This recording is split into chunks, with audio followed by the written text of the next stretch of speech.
মেয়েদের ইফতার টেবিলে সব কিছু থাকে, কিন্তু এক সময় দেখা যায় মা বাবা ভাই বোন থাকে না।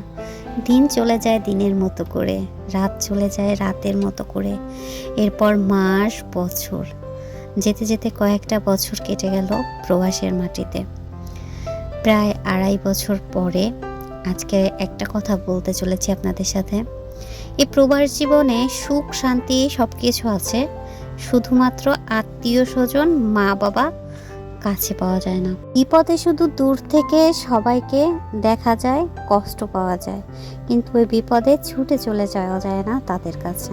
প্রায় 2 থেকে 2.5 মাস পরে আমি আজকে ব্লগ শেয়ার করতে চলেছি, রমজানের ব্লগ। রমজানের দিনগুলোতে আমি একদম ফ্রি আছি, একদম ফ্রি থাকি, তবুও মনটা একদমই ভালো নেই বিভিন্ন কারণে, যার কারণে ব্লগ শেয়ার করতে পারছি না।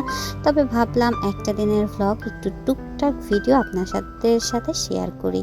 আসলে অনেক দিন পর পর ভিডিও মেক করলে হয় কি, ভয়েস দেওয়ার সময় ভয়েসটা উল্টাপাল্টা হয়ে যায়, মাঝে মাঝে কথা ভালোভাবে বলতে পারি না বা বলা হয় না আর কি। আমি বিকেলে, সাধারণত বিকেলে না, আমি দুপুরে যে সময় ঘুম থেকে উঠি ঠিক সেই সময়ে আমি শরবতটা বানাই রাখি, এবং শরবতটাতে আমি অলওয়েজ কী করি, একটু বিট লবণ এবং একটা লেবু দেওয়ার চেষ্টা করি, যাতে আরও একটু ফ্রেশনেস কাজ করে। এই জন্য বিট লবণটা আপনারা স্কিপ করতে পারেন, কারণ বিট লবণ খাওয়া অতটা ভালো না, কিন্তু আমার কাছে ভালো লাগে।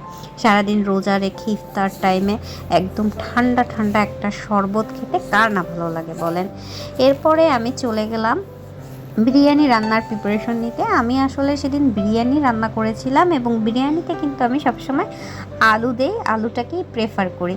মাকে সবসময় দেখেছি রমজানের সময় সব সময়ের জন্য পেঁয়াজু, আলুর চপ, বেগুনি, ছোলা বুট এগুলা করতে। তার সাথে টুকটাক মাঝে সাঝে বাবাকে দেখতাম বিরিয়ানি বাজার থেকে কিনে আনতে।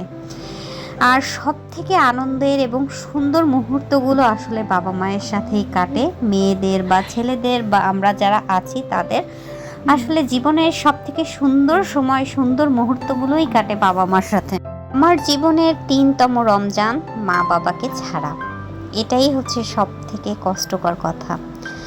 3টা রোজা হয়ে গেল মা বাবাকে ছাড়া, 3য়তম রমজান মা বাবাকে ছাড়া। 3 বছরে পা দিতে চলেছি এই প্রবাস জীবনে।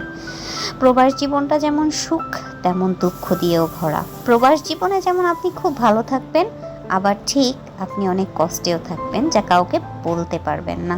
সুখ দুঃখে কেটে যাচ্ছে আমার এই প্রবাস জীবন।